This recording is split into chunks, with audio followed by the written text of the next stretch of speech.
सर्वमङ्गलमाङ्गल्ये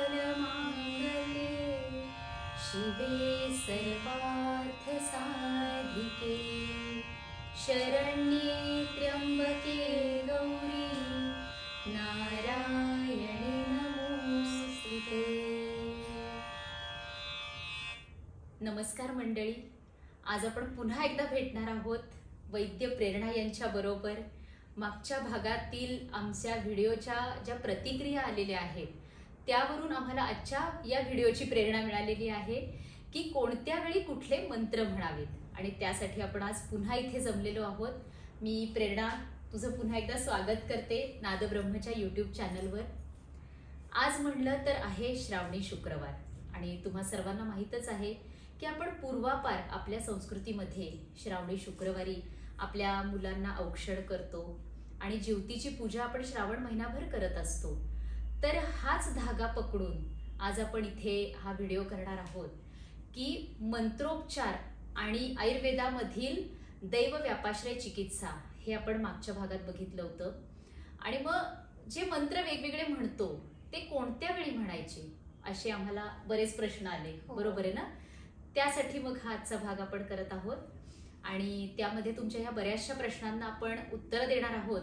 आणि अजून एक महत्त्वाची गोष्ट त्याच्यामध्ये आपण ऍड केली आहे ती म्हणजे आयुर्वेदामध्ये दिनचर्या, ऋतुचर्या असे काही सुंदर संकल्पना आहेत। तर त्यातल्या दिनचर्येचा आज आपण विचार करणार आहोत। आणि दिनचर्या ही जरी संपूर्ण आपल्या वर्तनाबद्दल असली तरी त्याचा संबंध आपण त्याच वेळी म्हणण्यात येणारे श्लोक, मंत्र याच्याशी जोडलेला आहे। म्हणजे तुम्हाला एक सर्वांग सुंदर असं डेली रुटीन त्यामधून मिळणार आहे की आपण कधी उठायचंय, कधी काय करायचं, आणि त्याच वेळेला आपण प्रार्थना कुठली करायची, श्लोक कुठले म्हणायचे। तर हे सगळं आजच्या या व्हिडिओमध्ये आम्ही सांगण्याचा तुम्हाला प्रयत्न करणार आहोत। आणि माझ्याबरोबर वैद्य प्रेरणा आहे। आजचा शुक्रवार, तुम्ही मुलांना छान औक्षण करणार असाल तर त्यामध्ये आपण जे त्यांना छान शुभ आशीर्वाद देतो त्याबरोबरच त्यांच्या उज्ज्वल भविष्यासाठी उत्तम असे संस्कार त्यांना देण्याचा ह्यातून प्रयत्न करा, जे त्यांना आयुष्यभराची पुंजी होईल। खरा उपयोग त्याचाही होणार आहे। त्यांच्या शिक्षणाबरोबरच या आध्यात्मिक आणि आयुर्वेदाच्या चांगल्या संकल्पनांचा, दिनचर्येचा जर त्यांनी आयुष्यात उपयोग केला तर ते त्यांना खूप उपयोगी पडणार आहे। तर सुरू करूया आजच्या या विशेष भागाला। तर प्रेरणा, माझा पहिला प्रश्न असा आहे की दिनचर्या म्हणजे आयुर्वेदानुसार काय सांगितलेली आहे? दिनचर्या या शब्दाचाच अर्थ काय?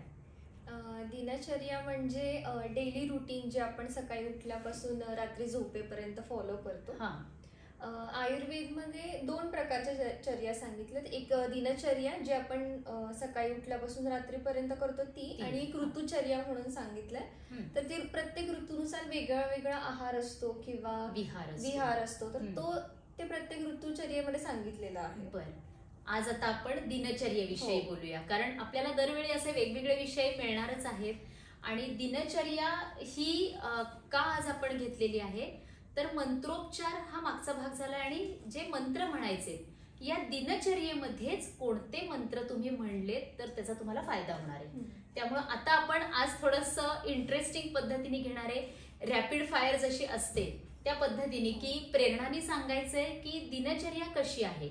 आणि हे बघा, मी आजचा भाग हा विशेष करून मुलांना केंद्रित करून का ठरवलेला आहे, कारण मी म्हणलं तसं आज शुक्रवार आहे आणि श्रावणातल्या शुक्रवारला खरंच महत्व आहे। पूर्ण श्रावण महिनाच व्रतवैकल्यांसाठी इतका सुंदर आहे, आणि त्यामध्ये हे तुम्ही चांगलं व्रत जर आजपासून अंगीकारलं तर तुमचं आयुष्य सोनेरी होणार आहे अशी मला खात्री आहे। प्रेरणाची मला साथ आहे, तर आपण त्या पद्धतीने सुरू करूया। तर दिनचर्येमध्ये अर्थातच सुरुवात होणार सकाळी उठण्यापासूनची। तर काय आहे आयुर्वेदामध्ये, कसं सांगितलंय, तुम्ही कधी उठावं, काय करावं? आयुर्वेदमध्ये सर्वात आधी उठण्याचा जो काळ सांगितला आहे तर तो ब्रह्ममुहूर्त सांगितला आहे। ब्रह्ममुहूर्त? हो। ब्रह्ममुहूर्त म्हणजे काय तर त्याला रात्रीचा उपांत्य म्हणतात। म्हणजेच आपण थोडक्यात सांगायचं झालं तर सूर्योदयापूर्वी 96 मिनिट्स, म्हणजे साधारणतः 1.5 तास। हो, म्हणजे जर 6:30 वाजता सूर्योदय होणार असेल तर 5च्या दरम्यान ब्रह्ममुहूर्त असतो। हो हो, नक्कीच। बघा, लक्षात ठेवा की आपल्याला सूर्योदयापूर्वी उठायचंय, बरोबर ना? हो हो। उठल्यानंतर आता हे तुम्ही उठण्याचं सांगितलं, तर आता लगेचच मी सांगणार आहे की त्यावेळी तुम्ही मुलांनी किंवा अर्थातच मोठ्यांनी पण काय केलं पाहिजे. तर अंथरुणातून तुम्ही उठता तर डायरेक्ट उठू नका. तुम्ही 1 मिनिटभर तिथेच बसा, हात जोडा, डोळे मिटा आणि प्रथम ही प्रार्थना करा. कराग्रे वसते लक्ष्मी, करमध्ये सरस्वती, करमूले तु गोविंद, प्रभाते करदर्शनम. तर काय आहे, आपल्या या हातांमध्येच सरस्वती, लक्ष्मी आणि गोविंद श्रीकृष्णाचा वास आहे. आणि जर तुम्ही सकाळी सकाळी यांचं दर्शन घेतलं तर हे जे हात आहेत हे दिवसभर आपल्याला सहकार्य करणार आहेत. ह्याच्याच साह्याने आपला सगळा दिवस कारणी लागणार आहे. सर्व कार्य जे आहेत ती या हातांनी करणार आहे. म्हणून या हातात वास करणाऱ्या या सर्व देवतांचं आपण आधी दर्शन घेतलं. आणि त्यानंतर आता आपण जमिनीवर उतरतो. तर जमिनीवर उतरताना सुद्धा या पृथ्वीचे, ह्या भूमीचे सुद्धा आपल्याला आभार मानायचे, कृतज्ञता व्यक्त करायची आणि माफी पण मागायची की मी आता दिवसभर तुझ्यावर पाय ठेवणार आहे. तर तेव्हा सुद्धा तुम्ही काय म्हणायचंय, समुद्रवसने देवी, पर्वतस्तन मंडले, विष्णुपत्नी नमस्तुभ्यं, पादस्पर्शं क्षमस्व मे. असं म्हणून तुम्ही जमिनीला नमस्कार करायचा आहे आणि मग उठायचंय. आता हे झालं एक तुम्ही सकाळी करण्याचं नामस्मरण, देवाचं नाव घ्यायचंय. आता त्यानंतर करण्याचे विधी किंवा काय फॉलो केलं पाहिजे आयुर्वेदानुसार ते तू सांग. हो, ब्रह्ममुहूर्तावरती उठण्याचं अजून एक कारण सांगितलंय की त्याच्या नावामध्येच आहे. ब्रह्म म्हणजे ज्ञान आणि अध्ययनासाठी हा उत्तम काळ असतो. म्हणून आपण बऱ्याच वेळा मुलांना म्हणतो की तुम्ही रात्री जागरण करण्यापेक्षा सकाळी उठून अभ्यास करा. कारण त्यावेळी आपण एनर्जेटिक झालेलो असतो. रात्रीचा सगळा थकवा वगैरे आपला म्हणजे नितळून गेलेला असतो. म्हणून तुम्ही सकाळी पहाटे उठूनच अभ्यास करावा. तो काळ उत्तम सांगितलेला आहे. तर आता ही मुलं उठली, समजा त्यांनी ही प्रार्थना केली, ब्रह्ममुहूर्तावर उठायचा प्रयत्न सगळ्यांनीच करायचा आहे. त्यानंतर आयुर्वेदानुसार काय आहे, दिनचर्येमध्ये काय काय सांगितलंय, काय काय करायला पाहिजे. हो, दिनचर्येमध्ये त्यानंतर आपण जे शुचिर्भूत होतो म्हणजे शौचविधी वगैरे ते सगळे उरकून घ्यावा. कारण हा वाताचा काळ असतो. सो दॅट हे सगळ्या गोष्टी इझिली होतात. आणि ज्यांना मोस्टली इनडायजेशनचा प्रॉब्लेम आहे, अजीर्ण होतं, त्यांनी तर सकाळी पहाटेच उठावं लवकर. कारण मग त्यांचे हे व्याधी पण निघून जातात. त्यानंतर याशिवाय असंही सांगितलेलं आहे की तुम्ही ब्रह्ममुहूर्तानंतर उठल्यानंतर जसं तुम्ही काकूंनी सांगितलं की देवाची आराधना वगैरे करा. ब्रह्ममुहूर्तावरती उठल्यानंतर तुम्ही बाकी सगळ्या विधी उरकून घ्याव्यात. त्यानंतर दंत धावण करावं. आजकाल आपण मुलांना सांगतो की तुम्ही टाइम टू टाइम ब्रश करत जावा सकाळी उठल्यावर, रात्री झोपताना. आयुर्वेदमध्ये हे अजूनच समर्पकरित्या सांगितलेलं आहे. आजकाल आपण जे टूथब्रश आणि टूथपेस्ट यूज करतो तर त्याच्यामध्ये जंतू संसर्ग होण्याचे पण चान्सेस भरपूर असतात. कारण ते आपण असं ओपनली ठेवतो ब्रश, त्याला कॅप वगैरे काही नसते. सो दॅट तुम्ही आयुर्वेदमध्ये जे सांगितलं आहे की अर्क, न्यग्रोध, खदीर यांचे जे काष्ट आपण वापरतो त्याच्याने तुम्ही दंतधावण केलं तर ते चांगलं फायदा. त्या वनस्पतींच्या अशा काड्या त्यांनी. कारण त्या तुरट आणि तिखट चवीच्या असतात. आणि आपल्या जो मुखामध्ये मलसंचिती झाली असते ती कफामुळे झालेली असते. आणि कफनाशनासाठी ह्या द्रव्यांच्या वनस्पतींचा वापर करणं खूप फायदेशीर राहतं. अच्छा, बरं. म्हणून ह्या पद्धतीने तुम्ही दंतधावन करावं. आपण शक्यतो करूया असं, पण ह्या आता धावपळीच्या काळात हे नाही जमलं तर किमान आयुर्वेदिक बेस असलेली एखादी टूथपेस्ट आणि ब्रश वेळच्या वेळी बदलणे हे केलं तरी मुलांना ते उपयोगी आहे. त्यानंतर कुठला विधी? त्यानंतर अंजन करण्याचं म्हणजे जे काजळ आपण म्हणतो ते. पण त्यामध्ये स्पेसिफिक असे संविरांजन सांगितलं आहे जे आयुर्वेदिक फार्मसीज मध्ये मिळतं ना. ते का लावायचं पण मग? काय होतं, आपला जो नेत्राचा भाग आहे त्याच्यामध्ये कफसंचय होत असतो किंवा मलसंचिती देखील होते. तर ते काढण्यासाठी आपण संविरांजन करतो. म्हणजे ते आजच्या काळातही करावं. आणि लहानांपासून मोठ्यांनी सगळ्यांनी करावं. तुम्ही ऍटलीस्ट डेली तुम्हाला नाही जमलं तर तुम्ही आठवड्यातून एकदा तरी नक्कीच करू शकता. नेत्रांच्या स्वास्थ्यासाठी तुम्ही करत चांगलं राहावं. आहे. हो. ठीक आहे, म्हणजे एकेका अवयवाविषयी बघा किती बारीक सारीक विचार केला. दात झाले, डोळे झाले, आता त्यानंतर संविरंजन केल्यानंतर तुम्हाला सांगितलंय की जसं आता आपण नेत्राचा विचार केला, सेम तसं आता आपण आपले जे घ्राणेंद्रिय आहेत म्हणजे नाक, तर त्याच्याविषयी त्यांनी सांगितले की तुम्ही नस्य करत जावा. तर अणु तेलाने किंवा तुपाने नस्य केलेल्याचे फायदे खूप चांगलं. जास्ती आहेत. मग ते तूप कसं डायरेक्ट की गरम करून कोष्ण करायचं थोडं म्हणजे थोडंसं कोमट कोमट. हा आणि ते नाकात घालायचं. हा. बरं ते कुठं मिळतं पण मग आपण समजा नस्य कशाने करायचं नस्य करण्यासाठी अणुतेल आणि किंवा घरातलं तूप घरातलं गाईचं तूप पण हा. यूज करू शकता तुम्ही. बरं किंवा ते म्हणजे आपण जर तुम्हाला जर नोझल्स भेटत नसतील तर तुम्ही सरळ कापसाचा गोळा घ्यायचा आणि त्यांनी पण तुम्ही ड्रॉप हा. सोडू शकता. मग ते सोपं आहे. कापसाच्या गोळ्याने तुम्ही ते टाकू शकता. बरं अजून आता पुढे हो. दुसरा कुठला अवयव? त्यानंतर सांगितलंय की तुम्हाला मुखाची स्वच्छता करणं पण तेवढंच इम्पॉर्टंट आहे. तर त्यासाठी तुम्ही गंडूश आणि कवल करू शकता. म्हणजे आजकाल आपण त्याला गार्गल्स करणं असं म्हणतो. तर ह्याच्यामध्ये एकच डिफरन्स असा आहे की गंडूश करताना आपण जेव्हा मुखामध्ये पाणी घेतो म्हणजे तर कोष्ण पाण्याने करावं, ते इझी पडतं. कोमट पाणी. हो, कोमट पाण्याने. तर त्यावेळी करताना गंडूशमध्ये आपण पूर्ण मुख भरून पाणी घेतो आणि कवल धारण करताना आपण फक्त की असं पाणी घेतो की जे आपल्याला मुखामध्ये फिरवता येईल.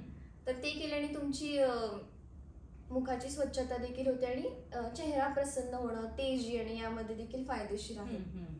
अच्छा, हो. ठीक आहे. अजून आता त्यानंतर सांगितलं की तुमची physical health is more important.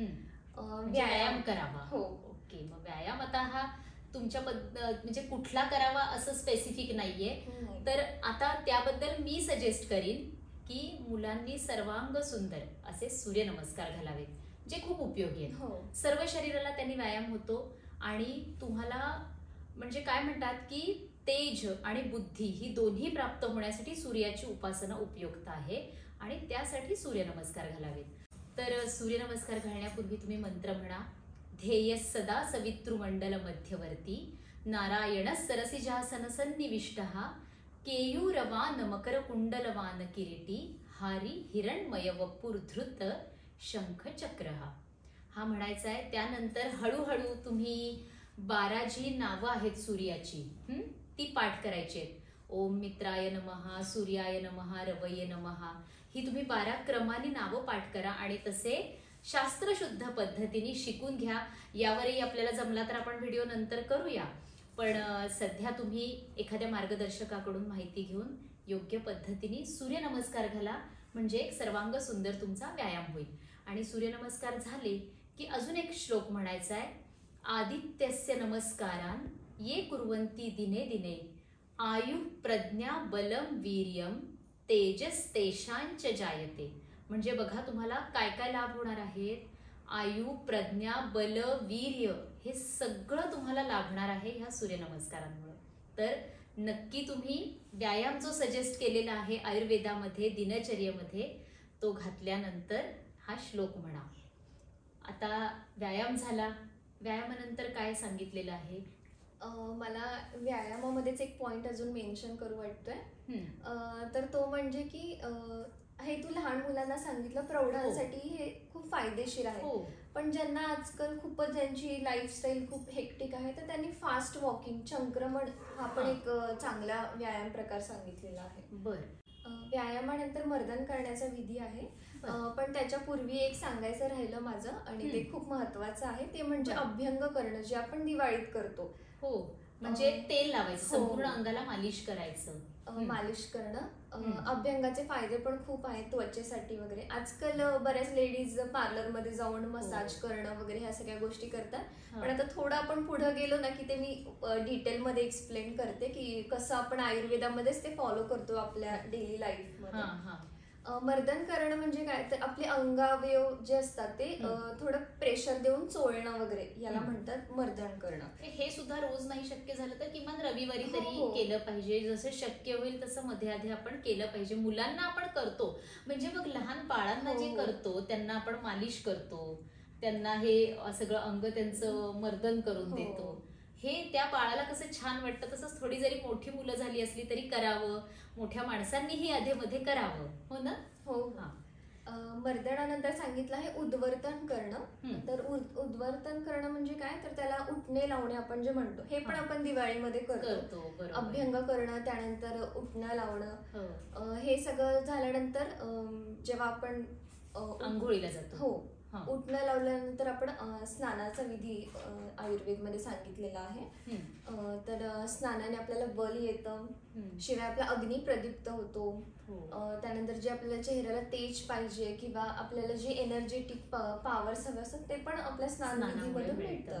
तर रोज सगळ्यांनी आंघोळ करायची आणि आंघोळीपूर्वी असं छान सगळं तेल मालिश करून, व्यायाम करून आणि आंघोळ करायचे. आणि आंघोळीला जाताना एक इतका सुंदर श्लोक आहे आणि त्याच्या मागे भावना अशी आहे की सर्व नद्या, ह्या ज्या पवित्र नद्या आहेत त्यांचं पाणी आपल्याला आज आंघोळीसाठी मिळालेलं आहे आणि आपण अशी पवित्र अशी आंघोळ करतोय, स्नान करतोय, असं छान मनामध्ये भावना घेऊन ते स्नान करायचे. आणि त्यावेळी या सर्व नद्यांचं आपण स्मरण करायचे. गंगे च यमुने चैव गोदावरी सरस्वती नर्मदे सिंधु कावेरी जलेस्मिन् सन्निधिं कुरु. असा हा सुंदर श्लोक म्हणून असं पवित्र असं आपण स्नान करायचंय. स्नानानंतर माझ्या दृष्टीनं महत्वाची गोष्ट अशी आहे की त्यानंतर तुम्ही इतके सुंदर पवित्र अवस्थेमध्ये असता तर देवासमोर बसायचंय आणि जी तुम्हाला प्रार्थना शक्य आहे ती तर करायचीच आहे, पण सर्वप्रथम गणेशाची प्रार्थना करायची आपण, जी बुद्धीची देवता आहे. वक्रतुंड महाकाय सूर्यकोटी समप्रभ निर्विघ्नं कुरु मे देव सर्व कार्येषु सर्वदा. त्यानंतर लगेचच तुम्ही सरस्वतीची आराधना करायची, जी विद्येची देवी आहे. मग विद्येचं तुम्हाला सरस्वतीचा श्लोक येत असेल बहुतेकांना, नसेल येत तरी मी तो नंतर तुम्हाला ह्याच्यावरती यूट्यूबवरती अपलोड करीन. या कुंदेन्दु तुषारहार धवला या शुभ्रवस्त्रावृता या वीणावरदंड मंडितकरा या श्वेतपद्मासना या ब्रह्माच्युत शंकर प्रभृतिभिर्देवैः सदा वन्दिता सा मां पातु सरस्वती भगवती निःशेषजाड्यापहा. सरस्वती आणि गणपतीचं हे स्तवन तुम्ही उठल्या उठल्या आंघोळीनंतर करायचंच आहे. याचबरोबर ज्यांना गणपतीचं अथर्व शीर्ष येत असेल, येत नसेल तर ते शिका, तेही म्हणायचंय. म्हणजे तुमचा दिवसही चांगला जाणार आहे आणि बुद्धीच्या या देवतेची यथायोग्य अशी प्रार्थना होणार आहे. आणि अजून एक महत्वाची प्रार्थना पहाटेच्या वेळेला म्हणायची, ज्याचा आपला व्हिडिओ अगदी खूप जुना आहे, प्रज्ञा विवर्धन स्तोत्र, जे मागच्या व्हिडिओत पण आपण चर्चा केली की पहाटे म्हणायचे हे स्तोत्र.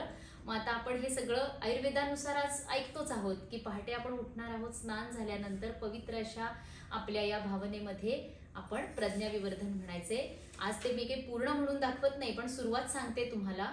योगीश्वरो महासेन कार्तिकेयोग्निनंदनः, आणि हे सगळे पुढे 28 नावं आहेत कार्तिकेयाची. यामुळे तुमच्या बुद्धीमध्ये खरंच प्रखरता येणार आहे. तर आवर्जून तुम्ही प्रज्ञा विवर्धन स्तोत्र म्हणा. त्याचबरोबर थोडेसे आपल्याबरोबर व्हिडिओ बघताना जी मोठी माणसं आहेत त्यांनाही मी सजेस्ट करीन की तुम्ही ललिता पंचरत्न स्तोत्र म्हणा. तुम्हाला यश, कीर्ती, विमल सौख्य या सर्वाचा लाभ होण्यासाठी ललिता पंचरत्न स्तोत्र हेही खूप सुंदर आहे. तेही तुम्ही आमच्या चॅनलवरती ऐकू शकता. ज्यांना अगदी शिकायची इच्छा आहे त्यांनी मला नंतर संपर्क साधा, मी त्यांना व्हिडिओ पाठवीन. तर हे असे सुंदर स्तोत्र म्हणून झाली की मुलं तयार होणार आहेत आपल्या कार्याला आरंभ करण्यासाठी. तर दरम्यान काही आपल्याला आयुर्वेदाने सांगितलेलं आहे का? त्यानंतर कुठली मधली घटना नाहीये ना? त्यानंतर डायरेक्ट मुलांनी आपल्या शाळेला जावं, मोठ्यांनी आपल्या नोकरी धंद्याला लागावं. आणि मला वाटतं त्यानंतर आता आपल्या भोजनाचा काळ येतो. जरी तुम्ही डबा नेला असेल किंवा घरी जे जेवणार असतील त्या सर्वांनी भोजनाविषयी तू सांगच, आणि त्यापूर्वी म्हणण्याचा मग मी श्लोक सांगते, तू भोजनाविषयी सांग की कसं असावं किंवा कुठल्या वेळी असावं. भोजन करताना तर तुम्ही सगळ्यात इम्पॉर्टंट आहे की वेळ जी आपण खूप पाळली पाहिजे. साधारणतः आजकालची जी लाईफस्टाईल बघतोय आपण, त्यामुळे तुम्ही मिनिमम तरी 12 वाजता जेवण केलंच पाहिजे. ज्यांना जास्तीत पॉसिबल नाहीये त्यांनी 1 ते 1:30 वाजेपर्यंत केलं तरी चालतं. आणि सगळ्यात इम्पॉर्टंट इज की आहार तुमचा खूप सात्विक हवा आहे. सात्विक, शुद्ध, पवित्र मनाने बनवलेला असावा. त्यानंतर मी यात एक मेन्शन करू इच्छिते, ते म्हणजे पाणी आहे. ते आजकाल आपण ऐकतो सगळीकडे की तुम्ही 4 लिटर पाणी प्या, पुन्हा 5 लिटर पाणी प्या. तर एवढी गरज नसते. तुमचं शरीर तुम्हाला सांगत असतं, डिमांड जसं करेल की मला आता तहान लागली तर मी पाणी प्यायचं. हो, कारण तुमचं शरीर डिमांड करतं तेव्हाच तुम्ही पाणी पिणं योग्य आहे. तुम्हाला असं स्पेशली त्यासाठी जास्ती इनटेक हवा वगैरे असं काही नाहीये. आणि जेवणानंतर पण तुम्ही लगेच पाणी पिऊ नका. मिनिमम अर्धा तास तरी टाइम पिरियड ठेवा. त्यानंतर तुम्ही पाणी प्यायचंय. तर हे भोजनाचे जे छान नियम आहेत किंवा एक आपण पाळलं पाहिजे, कशा पद्धतीने कुठल्या वेळी करायचं. तर तसंच महत्वाचं आहे की जेवणाच्या आधी तुम्ही पवित्र भावनेनी, ते पण काय आहे, एक यज्ञकर्मच आहे. भोजन हे पण यज्ञकर्म आहे, जाणीजे यज्ञकर्म. आता श्लोक ऐकणारच आहात तुम्ही, तर त्या भावनेने जेवण करायचंय. तर त्यापूर्वी जो श्लोक म्हणायचा आहे तो ऐका. वदनी कवल घेता नाम घ्या श्रीहरीचे, सहज हवन होते नाम घेता फुकाचे. जीवन करी जीवित्वा अन्न हे पूर्ण ब्रह्म, उदर भरण नोहे जाणीजे यज्ञ कर्म. जय जय रघुवीर समर्थ. उदर भरण नोहे जाणीजे यज्ञ कर्म. तर नुसतं पोट भरू नका, ते एक यज्ञ कर्मच आहे. छान भावनेनी मन शांत ठेवून जेवा. बरोबर ना? आता दिवस पुढे जातोय आपला, जेवण झालंय, मुलं शाळेतून घरी येतील आणि मग वेळ सुरू होईल संध्याकाळची. तर त्याविषयी आता आयुर्वेद आधी काय सांगतो ते ऐकूया आणि मग आपण संध्याकाळच्या श्लोकांवरती येऊया. संध्याकाळी हा वाताचा काळ सुरू होतो. बऱ्याच वेळा आपल्याला असं वाटतं की आपण खूप दमून गेलोय, थकवा आलेला आहे. शिवाय आपण बऱ्याच ज्या दिवसातल्या गोष्टी घडतात त्यानंतर आपण खूप डिस्टर्ब असतो, आपल्याला असं थोडं टेन्शन वगैरे आलेलं असतं. ह्याचं मेन कारण असं आहे की ह्या वाताच्या काळात ना रज आणि तमदोष वाढलेले असतात. त्यामुळे आपल्याला त्या निगेटिव्ह एनर्जीज अट्रॅक्ट होतात. शिवाय आपल्यामध्ये निगेटिव्हिटी येण्याचे चान्सेस खूप असतात. मग ह्यावेळी आपल्याला असं करायला हवंय की ते रज तमदोष कमी करून सत्वगुण कसा वाढवायचा, तो कसा वाढवता येईल आपल्याला याच्याकडे लक्ष द्यावं. म्हणून मग म्हणतात की संध्याकाळी शुभम करोती म्हणावी. म्हणजे हे त्याच्या मागे आयुर्वेदानुसार सुद्धा कारण आहे की तो आपल्याला सत्वगुण वाढवायचा आहे. आणि सत्वगुण वाढवण्यासाठीच आपण मंत्रोपचार, हे आपण मागच्या भागापासून तेच ऐकतोय, बोलतोय की मंत्रोपचार आपण का करतोय, तर सत्वगुण वाढवण्यासाठी. आणि संध्याकाळच्या वेळेला अंधार जसा पडत येतो तशा वाईट प्रवृत्ती इकडून सगळीकडून आपल्या घरात प्रवेश करू बघत असतात. अंधार होत असतो, मग लक्ष्मी येत असती त्यावेळेला. मग ह्या सगळ्यासाठी महत्वाची गोष्ट आपण करायची ती म्हणजे एक छान दिवा लावायचा देवासमोर आणि शुभम करोती म्हणायची आहे. मग त्यामुळे जे सगळं पवित्र वातावरण तयार होणार आहे. मुलांच्या मनावरती ती जी एक छोटीशी दीपज्योत आहे ती तुमचा मनातील अंधार नष्ट करणार आहे, तुमची शत्रुबुद्धी नष्ट करणार आहे, तुम्हाला आरोग्य देणार आहे. ही सगळी प्रार्थना आपण त्या छोट्याशा दीपज्योतीकडे करतो आणि त्यामुळं वातावरण आपलं सगळं प्रसन्न, शांत आणि पवित्र होतं. तर आवर्जून सगळ्यांनी संध्याकाळच्या वेळेला दिवा लावायचा आहे.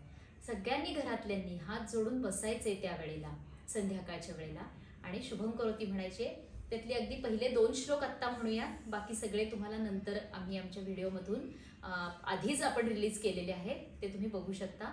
2 श्लोक फक्त आत्ता म्हणूया. शुभं करोति कल्याणं आरोग्यं धनसंपदा शत्रुबुद्धिविनाशाय दीपज्योति नमोस्तुते. दीपज्योति परब्रह्म दीपज्योति जनार्दनः दीपो हरति पापानि संध्या दीप नमोस्तुते. यानंतर पुढं आपण बरेच श्लोक म्हणतो ते म्हणायचेच आहेत. आणि रोज संध्याकाळी यानंतर आपण जसं म्हणलो की वाईट प्रवृत्ती आलेल्या असतात, सगळं वातावरणामध्ये त्यावेळेला बाहेरून सुद्धा घरामध्ये प्रवेश करणाऱ्या खूप वाईट प्रवृत्ती असतात. तर त्यासाठी आपण म्हणायची आहे रामरक्षा. रामरक्षा हे बरेच जण नुसतं ऐकलेलं असतं की आपण रामरक्षा म्हणली पाहिजे. जर येत नसेल तर नक्की शिका, मुलांना आत्ता शिकवा. आणि आपण आज शुक्रवारी हे नियोजनच यासाठी केलंय की मुलांना कोणते योग्य संस्कार करायचे आहेत दिवसभरामध्ये म्हणण्याचे. आणि ह्या प्रत्येक गोष्टीसाठी वेळ काही खूप लागत नाही. रामरक्षा जर पाठ झाली तर म्हणायला 8 ते 9 मिनिट लागतात. शुभं करोती म्हणायला 3 ते 4 मिनिट लागतात. तर रामरक्षा नक्की शिका. आज आता ती पूर्ण रामरक्षा घेणं वेळेअभावी शक्य होणार नाही, कारण अजून थोडीशी पुढची माहिती पण आपल्याला ऐकायची आहे. आता रामरक्षा तर म्हणतीलच, शुभं करोती म्हणाल, त्याबरोबर एक छान टाइम टेबल मी आता इथे तुम्हाला डिस्प्ले करीन की तुम्ही रोज अजून कोणती 1-2 स्तोत्र म्हणू शकता. तर त्याच्यामध्ये माझं सजेशन असं असेल की समजा सोमवार आहे तर तुम्ही शंकराची 1-2 स्तोत्र म्हणा. आमची जी नादब्रह्मची रेग्युलर मुलं आहेत त्यांना ही सगळी स्तोत्र शिकवलेली आहेत, म्हणजे प्रत्येक देवतेची 1-2 स्तोत्र आमची शिकवून झाली आहेत. ज्यांना येत नसतील तर त्यांनी सुद्धा ही जी नावं मी देते त्यानुसार स्तोत्र ऐका, हळूहळू तुमची पाठ होतील. तर समजा सोमवार आहे तर आता तुम्ही या चार्टमध्ये बघाल तर त्यानुसार आपण शिवतांडव म्हणू शकतो, शिवाष्टकम म्हणू शकतो. छोटी अगदी मुलं असतील तर त्यांना तुम्ही 12 ज्योतिर्लिंगांचं स्तोत्र शिकवू शकता. मंगळवार असेल तर तुम्ही गणपतीची स्तोत्र म्हणा. बुधवारी तुम्ही रामाची स्तोत्र म्हणा, विठ्ठलाची स्तोत्र म्हणा. गुरुवारी दत्ताची स्तोत्र म्हणा, गुरुविषयक स्तोत्र, गुरुवाष्टकम वगैरे म्हणा. शुक्रवारी तुम्ही महालक्ष्म्याष्टकम म्हणा. तसंच आपण मागच्या व्हिडिओत जे म्हणलो, भय शोक मनस्तापा नश्यंतु मम सर्वदा, म्हणजे श्रीसूक्त म्हणा. नंतर विविध म्हणजे अष्टलक्ष्मी स्तोत्र आहेत, ती जी लक्ष्मीची स्तोत्र आहेत ती म्हणा. शनिवारी हनुमान चालिसा म्हणा. हनुमान चालिसा तर मुलांसाठी ती पण अतिशय उपयुक्त चालिसा स्तोत्र आहे. ते जर शक्य असेल तर मुलांनी रोज म्हणावं. मग अगदी गाडीतून जाताना, मुलांना रिक्षेतून जाताना वेळ असतो, हल्ली काही स्कूल बसेसमध्ये लावतात, तर ते हनुमान चालिसा पण तुम्ही सकाळी संध्याकाळी म्हणू शकता. नाही तर किमान शनिवारी तरी म्हणा. भीमरूपी म्हणा, ते पण एक चांगलं कवच आहे. जसं रामरक्षा एक कवच आहे की त्यामुळे तुमच्या भोवती एक संरक्षक कवच तयार होतं. ती जी रक्षा तुम्ही रामरक्षा म्हणताना हातात घेता आणि ते म्हणता, ती रक्षा तुम्ही आवर्जून घरातल्या सगळ्यांना लावायची आहे. त्यामुळं तुमच्या भोवती एक संरक्षक कवच तयार होतं. आणि रविवारी तुम्ही सूर्याची स्तोत्र म्हणा, श्रीकृष्णाची स्तोत्र म्हणा. त्याचं टाइम टेबल एक मी डिस्प्ले करतेच आहे तुम्हाला. आणि ते तुम्ही बघून आता ह्या पद्धतीने तुमचा एक जसं आपलं शाळेचं टाइम टेबल असतं त्या पद्धतीने हे टाइम टेबल बनवून तुम्ही स्तोत्र वेगवेगळी म्हणा. अशी ही संध्याकाळ तुम्ही पवित्र आणि मंगलमय वातावरणात घालवली तर तुमचा जो दिवस गेलेला आहे धकाधकीमध्ये तो शांत जाईल. तुम्हाला रात्री झोपही छान लागेल. मग आता रात्रीच्या झोपेच्या वेळेचा काही नियम आपल्याला आयुर्वेदात काय सांगितलेला आहे? रात्री झोप ही तुमची मिनिमम 9:30 वाजता सगळ्यांनी झोपावं. म्हणजे त्याच्या आधी जेवण केलं पाहिजे. त्याच्या आधी जेवण केलं पाहिजे. ते तुम्ही म्हणजे आयुर्वेदमध्ये तरी सांगितलंय की सूर्यास्तापूर्वी जेवण करावं. पण आजकाल थोडंसं ते अवघड आहे. सूर्यास्तापूर्वी अगदी अवघड आहे, पण सूर्यास्त होऊन गेल्यावर एक थोड्या वेळामध्ये आपण तुम्ही 7:30-8 पर्यंत ही करू शकता. आणि त्यानंतर तुम्ही मिनिमम 9 ते 9:30 वाजता झोपलाच पाहिजे. फोन वगैरे चालवणं आजकाल खूप हे प्रकार असतात. हे तर आता आपण काळाच्या ओघात थांबवू शकत नाहीये, परंतु किमान तुम्हाला ह्याचा स्वतःहून आतून माहिती पाहिजे की मी हे करणं योग्य नाहीये. मग हळूहळू त्याच्यावरती कंट्रोल येईल. हो. ह्यात एक गोष्ट मी मेन्शन करते की 10 ते 2 हा जो रात्रीचा काळ असतो हा पित्ताचा काळ असतो. ह्याच्यामध्ये तुम्ही जे म्हणजे जेवण केलेलं आहे ते पचण्याचा हा उत्तम काळ सांगितला आहे. आणि जर तुम्ही याच काळात जागरण केलं असेल, फोन बघताय किंवा तुमच्या अदर ऍक्टिव्हिटीज वगैरे चालू आहे, तर ह्याच्यामध्ये ऍसिडिटीचा प्रॉब्लेम लोकांना सुरू होऊन जातो. म्हणून हल्ली पित्ताचे आजार वाढले, कारण लोक जागरण नक्कीच करतात. म्हणून मुलांना आता विशेषतः आज आपण सांगूया की तुम्ही अभ्यास करायचा ना जागून करू नका. तुम्ही लवकर झोपा आणि लवकर उठून पहाटे उठून तुम्ही त्या सुंदर वातावरणामध्ये अभ्यास करा. हो ना? हो. म्हणजे मग लवकर जेवण करायचंय आणि लवकर झोपायचंय. म्हणजे मग आता ही अशी संपूर्ण दिनचर्या आपली आयुर्वेदाने सांगितली आहे. त्याच जोडीला आम्ही तुम्हाला मंत्रोपचार, कोणते मंत्र, कोणते श्लोक आणि स्तोत्र तुम्ही दिवसभरात म्हणायचे ह्याचे पण आज आम्ही तुम्हाला म्हणजे सुचवलेलं आहे.